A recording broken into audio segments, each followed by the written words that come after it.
Allah, niatkan karena Allah.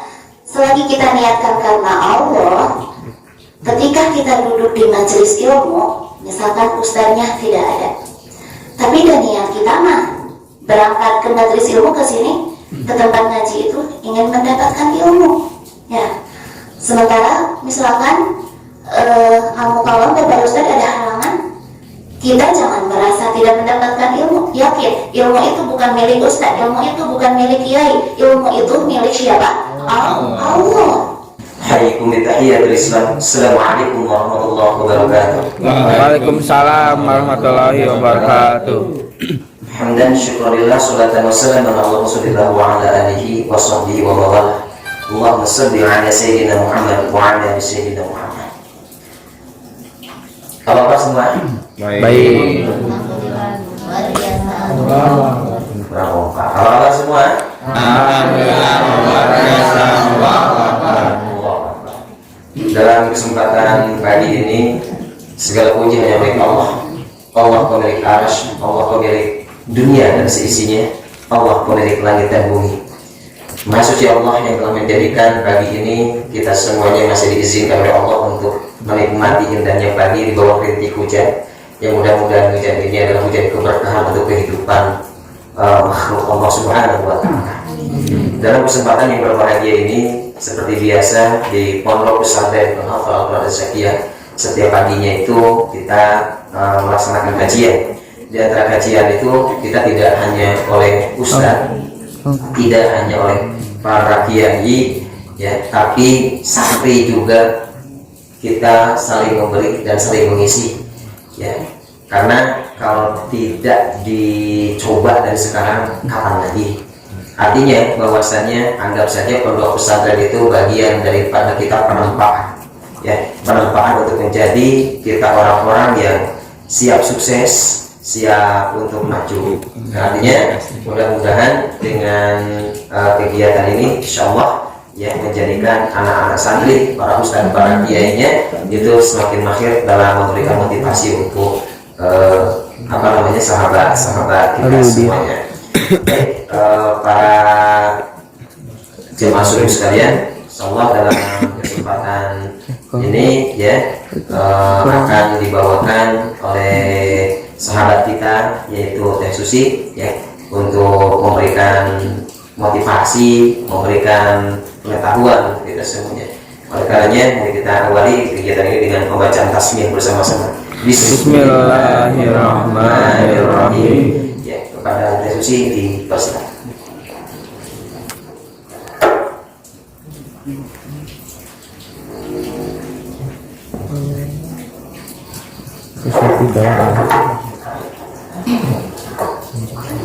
Bismillahirrahmanirrahim. Assalamualaikum warahmatullahi wabarakatuh. Waalaikumsalam warahmatullahi wabarakatuh. Hamdan wa syukurillah, salatan wa salaman ala Rasulillah wa ala alihi wa sahbihi wa mawala, amma ba'd. Pertama-tama marilah kita panjatkan puji beserta syukur kepada Rabbul Ghafur, yang mana dengan nikmatnya alhamdulillah pada kesempatan ini kita bisa berkumpul dan insya Allah di tempat yang dimuliakan oleh Allah Subhanahu wa Ta'ala. Salawat beserta salam mudah-mudahan senantiasa berlimpah curahkan kepada baginda tercinta yang Habibana wa Nabiyana Muhammad sallallahu alaihi wasallam, kepada keluarganya, para sahabatnya, tabi'in tabi'atnya, sampai pada kita semua selaku umatnya, yang mudah-mudahan nanti kita mendapatkan syafaatnya di yaumul jazaa wal hisab. Amin ya Allah ya rabbal alamin. Amin ya Allah. Sahabat-sahabatku yang saya cintai, sebelum saya berbicara lebih panjang lagi, silakan sahabat-sahabat bayangkan isi proposal sahabat sekalian. Kebayang? Ya. Ada yang sampai 100 poin, ada yang sampai 200 poin, bahkan lebih dari itu.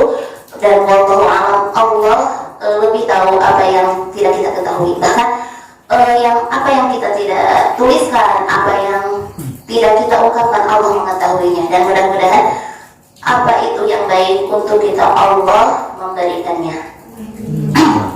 Nah, teman-teman, di sini mengecilkan hati teman-teman, tapi justru menguatkan teman-teman untuk bisa menggapai semua cita-cita, semua keinginan teman-teman yang sudah kalian goreskan di proposal kalian untuk Allah Subhanahu wa Ta'ala. Nah, harus teman-teman ketahui, semua itu dapat kalian capai cuman dengan satu hal. Ada yang tahu apa itu? Keyakinan. Apalagi ada yang lebih tepat. Ada yang tahu? Dengan ilmu. Dengan apa? Ilmu. Itu yang beratus-ratus poin kalian inginkan. Cuman satu untuk mencapainya, yaitu ilmu. Kisah dari Nabi Sulaiman alaihissalam. Tahu? Allah Subhanahu wa Ta'ala memberikan pilihan kepada Nabi Sulaiman. Allah, Sulaiman, silahkan kamu pilih. Apakah kamu mau harta, ataukah kamu mau tahta, atau mau ilmu? Apa yang Nabi Sulaiman pilih? Ilmu. Coba dibaca lagi ya kisah Nabi Sulaiman. Nabi Sulaiman ketika itu memilih ilmu, sehingga Allah memberikannya. Nabi Sulaiman itu saking cerdasnya Nabi Sulaiman, berbagai bahasa beliau kuasai, bahkan bahasa hewan pun beliau bisa ngobrol dengan semut. Ya, ada di sini yang bisa ngobrol dengan semut? Ada, Cina Terusi bisa ngobrol dengan lemari. Ya, itu kisah ketika di pesantren yang ngobrol sama lemari, ngobrol sama rak buku gitu ya, dijadikan murid. Nah, setelah ilmu itu diberikan, Nabi Sulaiman jadi seorang nabi yang sangat cerdas, jadi seorang manusia yang sangat cerdas, sehingga harta pun dapat dikuasainya, bahkan tahta. Nabi Sulaiman itu rajanya dari berbagai raja-raja yang lain tunduk hormat kepada Nabi Sulaiman. Ya, bahkan ada plusnya yang ajaib, yaitu wanita. Ku ilmu harta benang, tahta benang, bahkan wanita benang. Jadi satu adalah ilmu. Janji Allah Subhanahu wa Ta'ala dalam Al-Quran, Bismillahirrahmanirrahim, yarfa'illahu alladhina amanu minkum wallazina utul ilma darajat. Sanes bohong na Quran, yakin orang memboga ilmu mah ku Allah bakal ditinggikan derajatna. Ya, makanya tadi proposal kalian yang beratus-ratus poin itu bisa kalian capai asal kalian memiliki apa? Ilmu. Nah, udah ya, sekarang ilmu dikuasai. Tapi ada lagi kelanjutannya. Apakah dengan seseorang yang di pesantrennya, di sekolahnya segala bisa, yakin dia akan sukses? Yakin dia akan dapat meraih proposalnya itu? Tidak. Yakin tidak? Tidak. Nah, ternyata ilmu yang dapat mencapai semua itu adalah ilmu yang bermanfaat. Karena banyak kisah. Ya, ini bukan mengomongkan orang. Saya sendiri sudah dapat izin dari beliau. Jadi ini adalah kakaknya istri Uwa ya. Dia itu dulu pesantren. Ini bukan mengomongkan karena beliau sudah berbicara langsung ketika saya mau berangkat pesantren. Tong jika Uwa dengan waktu ini. Tong jika Uwa. Ini mas Uwa diceritakan supaya jadi genteng, jangan anjir diceritakan. Ternyata kisahnya gini. Ada dua orang santri, yaitu Uwa sendiri sama temennya itu di pesantren.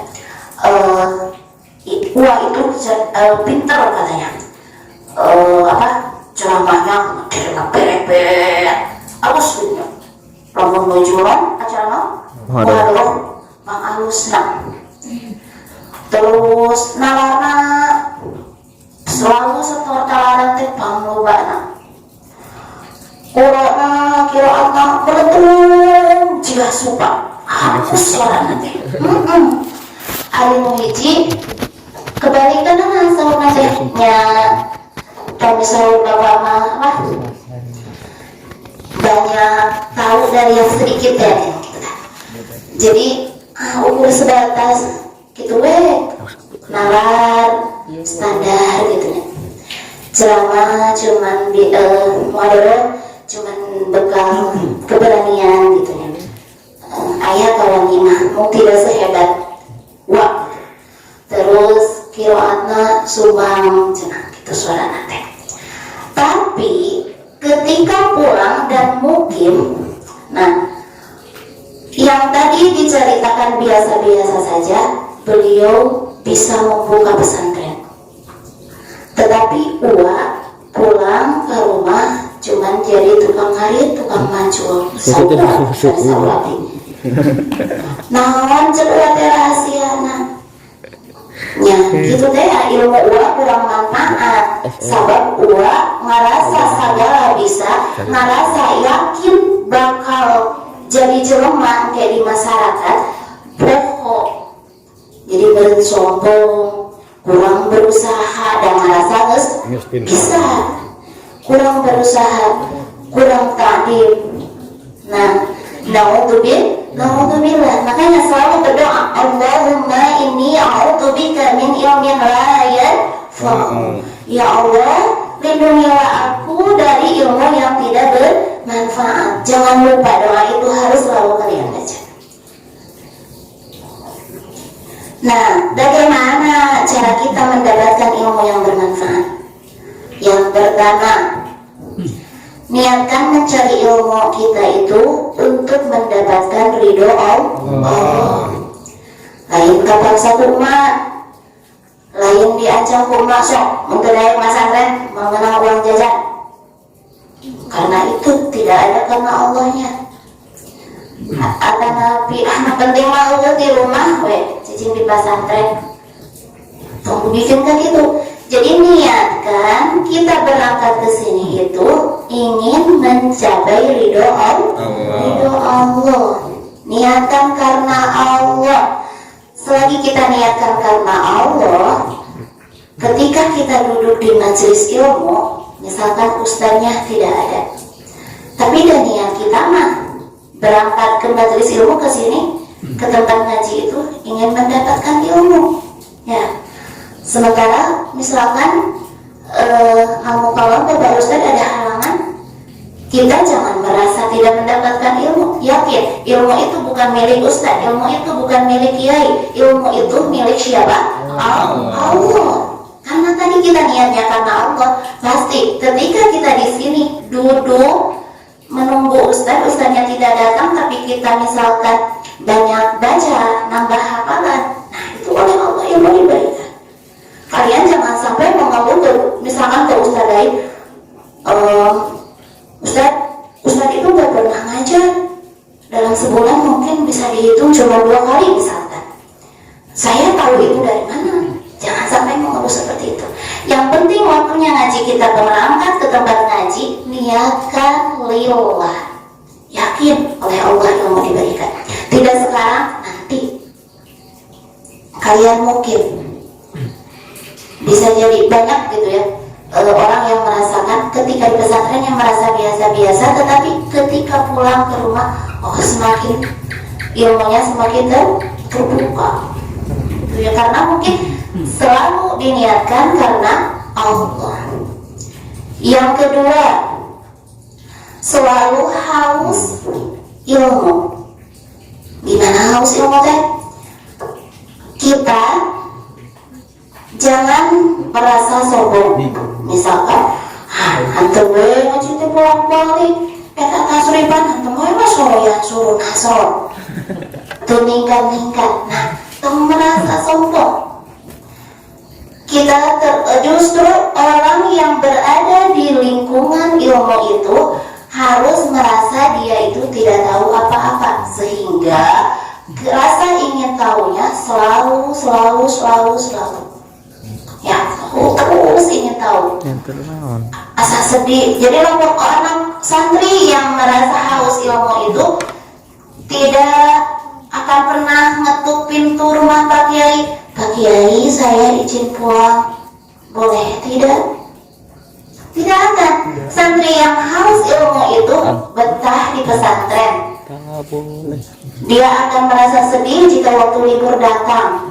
Ada nggak di sini yang jika waktu libur datang merasa sedih? Ayah. 2 minggu mau sarap Pak Kiai. 2 minggu mau buka kitab sarap Pak Kiai. Ada tidak yang merasa sedih? Ayah. Sedih itu ayo ongkos kamu kereta. Nah itu yang ketiga apa? Haus ilmu. Terus merasa haus ilmu. Yang keempat, ta'lim kepada guru, kepada kiai, kepada ustaz. Siapa guru itu? Kata Sayyidina Ali, guru adalah seseorang yang memberikan pengetahuan kepada kita meskipun itu satu guru. Itu adalah guru. Kalian harus ta'lim untuk mencapai kemanfaatan ilmu. Bahkan ada kisah siapa? Yang Abu Nawas siapa? Yang diceritakan oleh kiainya itu di pesantren itu cuma disuruh ngambil air aja. Ada yang itu ya, terus ngambil air. Orang lain ngaji, dia mau ngambil air gitu ya. Angkutan cari, kamu Pak Ustadz, kamu Pak Kiai. Nah sehingga pada suatu hari ada yang meminta untuk mungkin ya. Nah Pak Kiai itu memberikan beliau, dan si santri itu, kenapa saya kan gak pernah ngaji, saya setiap hari sama Pak Kiai cuma disuruh ngambil air, saya gak pernah ikut ngaji sama Pak Kiai, kenapa saya yang ditunjuk gitu. Kata Pak Kiai, ilmu bukan milik saya, ilmu milik Allah. Saya ridho, Allah pasti ridho. Nah, apa yang ridho Pak Kiai? Kalau kalian mau ridho Allah, di sini orang tua kalian itu Pak Kiai. Ya, Allah di sini tidak, orang tua kalian itu adalah Pak Kiai. Makanya jika orang tua kalian pun tidak taklim, tidak hormat kepada guru, itu bisa berakibat untuk kalian. Itulah dahsyatnya guru. Misalkan orang tua tidak menerima anaknya dihukum misalkan ya, bukan dihukum atau ditajir karena kesalahan santrinya, dan itu diberikan oleh Pak Kiai itu untuk sebuah pelajaran buat santrinya. Tapi misalkan orang tua tidak menerima sehingga orang tua itu marah kepada kiainya, itu keberkahan ilmu pun akan berkurang. Makanya kalau kalian minta kepada orang tua kalian, titipkan saya kepada Pak Kiai. Ya. Kalau yang belum minta dititipkan uang ya. Titipkan saya pada Pak Kiai. Artinya titipkan sepenuhnya, mau di apapun kalian itu enggak terserah. Karena pasti itu yang terbaik, itu kebaikan untuk kalian. Ya. Gimana takdim kepada guru itu? Guru cukup menyuruh 1 kali. Takdim turut patuh, bertanggung jawab atas perintah Kiai. Ya, jadi jangan sampai Pak Kiai itu berulang-ulang. Misalkan ini tanggung jawab Ajaib, ini tanggung jawab Habibi. Nah cukup Pak Kiai itu menyuruhnya 1 kali, tidak usah berulang lagi sampai datang ke sini. Ini kenapa masih kayak gini? Ini tugas siapa? Jangan sampai ada pertanyaan seperti itu. Nah itu kalau kalian taklim kepada guru, apa yang guru katakan itu akan selalu kalian ingat, akan selalu jadikan tanggung jawab oleh kalian. Ya, itu insya Allah kalian kalau sudah begitu akan mendapat keberkahan ilmu. Tadi 1 apa? Karena Allah. Yang kedua, selalu haus ilmu. Yang ketiga, taklim kepada guru. Yang keempat, berusaha ilmu apapun itu yang ada di sini. Jangan pilih-pilih. Aku udah memang gak masa pokoknya cita-cita jadi penghafal Quran, males apapun teh. Udah tuh apa pesantren iya bakal pesantren penghafal Quran. Abi baru senang kita beli kayak gitu. Apapun ilmu itu yang diberikan di pesantren, kalian terima, kalian berusaha untuk memahami, kalian berusaha untuk menghafal. Karena seorang santri itu diibaratkan seorang yang sedang ngambil rumput untuk domba. Ya, jadi seorang santri itu diibaratkan jalmi anu keur ngarit. Sagala we di alat, dia mau hejo-hejoan dijemput gitu ya. Adapun nanti setelah diberikan kepada domba itu, domba akan memilih dari beberapa domba itu. Mereka tidak sama. Ada yang suka daun ini, ada yang suka daun itu, beda-beda. Nanti dipilih. Nah, kalian pun di sini itu begitu. Silakan kalian ambil ilmu. Nanti nanti yang akan memilihnya adalah masyarakat di mana kalian sudah mukim. Misalkan ini ditempatkannya di kampung ini. Nah, ini membutuhkannya apa misalkan? Kalian itu harus bisa, jangan kaku. Seorang santri itu jangan kaku. Ya, dimanapun ditempatkan harus bisa, harus berani. Bisa lah di kampung, bisa ngarangkul orang kampung. Di kota nyantai dikucilkan, itu baca sama kaluaran pesantren. Wah gitu. Tapi bisa.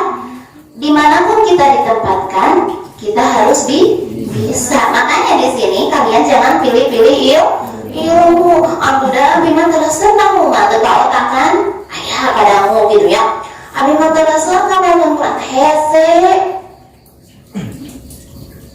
Cesaha. Pada dasarnya semua manusia itu semuanya cerdas, semuanya pintar.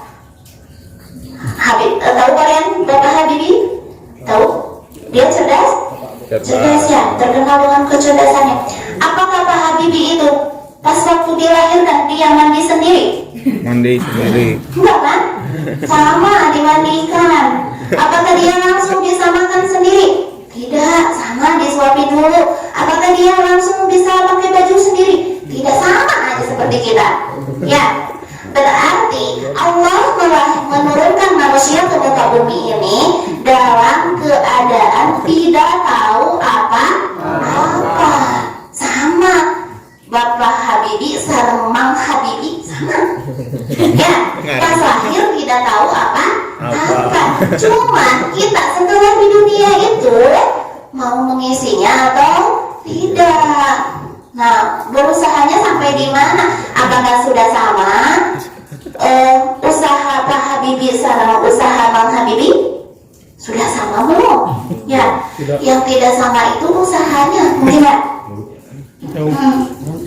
Makanya saya itu suka sedih gitu ya, berpikir sendiri kalau cerita dari guru saya itu pesantren itu 15 tahun katanya, dan itu fokus pesantren ya, fokus pesantren 15 tahun itu, karena gelar S1 S2 nya diraih setelah sekarang beliau mungkin sudah punya pesantren. Itu seperti itu. Kadang saya kecil hati gitu ya, saya tidak pesantren selama itu, saya tidak pesantren sefokus itu ya, mungkin begitu. Jadi usahanya ya yang membedakan. Jadi gak mau dengar lagi ada santri yang mau aku mau heswe mana hafalan teh, aku mau lebih ininya, aku pemahaman ya. Jangan ingat, ucapan adalah doa. Kalian katakan saya bisa ya, saya bisa.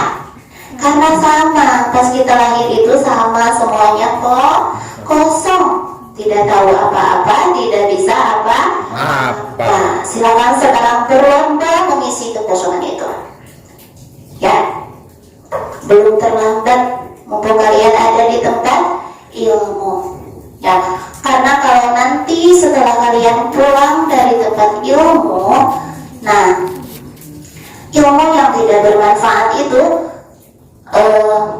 kalau tadi kata Allah, orang yang memiliki ilmu itu akan ditinggikan derajatnya. Nah itu berarti ilmu yang bermanfaat, ilmu yang berkah. Tapi kalau ilmu yang tidak bermanfaat justru akan menghinakan kalian. Ya. Ilmu yang tidak bermanfaat itu justru akan menghinakan. Ayo pulang ke rumah. Ada satu santri, ada yang tidak nyantri, tidak pesantren. Orang yang tidak pesantren berkelakuan buruk itu sama masyarakat dianggap wajar. Itu siapa yang wajar kelakuan gitu objek. Pernah ngabul pesantren, pernah nyawa gitu ya. Jadi dianggap wajar oleh masyarakat. Tetapi orang yang pernah pesantren, orang yang dari pesantren tetapi ketika memiliki kesalahan, kan dia ke masyarakat, kalah kawe pesantren jauh-jauh, belaan kolot belak biaya, tapi kelakuan anggar juga gitu. Nah itu menghinakan kalian. Nauzubillahi min dzalik. Ya. Yang pertama apa tadi? Karena Allah. Yang kedua harus akan ilmu. Yang ketiga ta'dil kepada guru. Yang keempat berusaha memahami dan menghafal ilmu. Yang terakhir menuliskan ilmu. Nah, karena kita itu manusia yang tidak luput dari lupa ya, selalu punya sifat lupa. Nah, tulisan itu adalah pengikatnya. Meskipun misalkan Bapak Kiai, Ustadz-ustadzah tidak menyarankan kalian untuk menulis, misalkan tidak menyebut, silakan ditulis, ya. Tidak seperti itu. Bahkan ada ustadz yang ngajar itu fokus, dengarkan, perhatikan, simpan alat tulis, ada yang seperti itu. Nah, meskipun begitu, tapi sampai kalian di kobong, ya, sampai di hujroh, kalian tuliskan. Takutnya kalian lupa, ya, tuliskan gitu ya. Terus makanya logatan itu juga harus bisa kebaca. Jadi nanti ketika misalkan persmukim, misalkan Ustazah Imam, maka kajian kita bisa pindah. Nah, dibaca deui dan kita dibaca deui logatana. Nah, upami ayeuna di dieu urang teu gaduh tulisan, pas hilang kan repotnya. Jadi si tulisan itu adalah sebagai pengikat ilmu. Nah, itu bisa sekarang ya. Kalian harus yakin kalian bisa mencapai proposal kalian, yaitu kuncinya satu, dengan ilmu. Ya, berlomba-lomba kalian di sini untuk mendapatkan ilmu. Ada yang bercita-cita tadi kemarin mendengar bercita-cita mau jadi misalkan pengusaha. Kalau jadi pengusaha, kalian yang tidak memiliki ilmu, tidak cerdas, akan ketipuan. Ya, ke Allah kalian minta mobil bermacam-macam kemarin ya, minta motor. Kalau kalian tidak punya ilmu, misalkan bisa nyetirna, bisa mau ada ilmu kan, dari ilmu teh bisa, bisa nyetirna jangan atau mobil mewah cuk-cuknya. Pajak. Mandalkeun supir, kumaha lamun urang musuh supir nanti bohong. Supir nanti bilang di telepon, kan rieuh. Sing jadi mobil mewahnya. Makanya pertama kalian harus memiliki ilmu apapun itu. Ya, ilmu, ingat, ilmu itu bukan hanya sholat nahu, ilmu bukan. Kalian minta kepada Allah ilmu apapun itu. Ya, bisa dipahami? Bisa. Insya Allah. Mungkin itu yang subuh ini dapat disampaikan, mudah-mudahan bermanfaat khususnya buat pribadi, umumnya buat semuanya. Silakan kita berlomba-lomba memperbaiki diri, kita berlomba-lomba menambah ilmu. Ingat, kalau harta bisa bisa habis dengan dipakai, itu harta bisa habis, tetapi ilmu kalau terus memakai ilmu gimana? Diamalkan, ya diamalkan oleh diri sendiri, diamalkan kepada orang lain, niscaya ilmu itu akan selalu dengan mengajar kita akan terus belajar, ya. Jadi ilmu itu bertambah. Jika ilmu itu didiamkan, justru ilmu itu akan hilang. Jadi ilmu yang tidak dimanfaatkan itu ibarat air di dalam kolam, ya. Jadi dia lila-lila keruh kan, itu di kolamnya terbalik kan, diam kan, lila-lila keruh hijau nyampe membusuk bau. Makanya ilmu itu meskipun sedikit harus kalian amalkan. Amalkan itu bukan berarti aku udah jangan berani ngajar mah. Amalkan oleh diri sendiri. Oleh diri sendiri, aplikasikan langsung. Kalian sekarang tahu pentingnya sholat berjamaah. So, kalian berlomba-lomba jangan sampai berjamaah saya ketinggalan. Karena kalian sudah tahu pahalanya berjamaah itu seperti apa. Kalian sudah tahu hikmah dari sholat duha, sudah diberitahu sering banget ya. Nah, kalian perlu usaha jangan sampai duha saya ketinggalan, ya. Kalau kalian masih ketinggalan berarti ilmunya belum bermanfaat, ya. Memanfaatkan ilmu itu bukan berarti kita bisa mengajar, tetapi bisa mengaplikasikan, ya, bisa mengamalkan sendiri.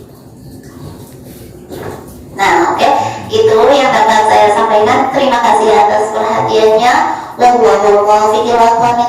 Wassalamualaikum warahmatullahi wabarakatuh.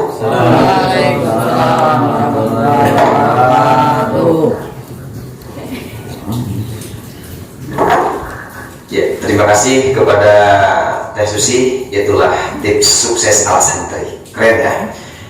Mudah-mudahan ini kita akan terus berlanjut setiap paginya. Nanti siapa yang akan bertugas untuk menyampaikan sesuatu setiap paginya. Jadi tidak hanya oleh oleh ustaz gitu kan, tapi santri juga harus bisa. Ya, artinya harus mengamalkan ilmu.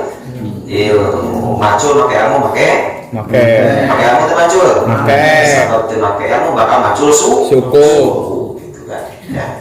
Teman-teman, kepada semuanya yang alhamdulillah kali ini kita live streaming lewat YouTube-nya Syekhul Asawid Channel, dan insyaallah nanti juga akan di-share ya ke grup-grup gitu kan. Dan untuk selanjutnya kita melanjutkan ke kajian selanjutnya, yaitu membacakan surat Yasin, Ar-Rahman, Al-Waqi'ah, dan juga Al-Mulk yang akan dipimpin oleh Ustaz Isa. Pada Ustaz Isa dipersilakan.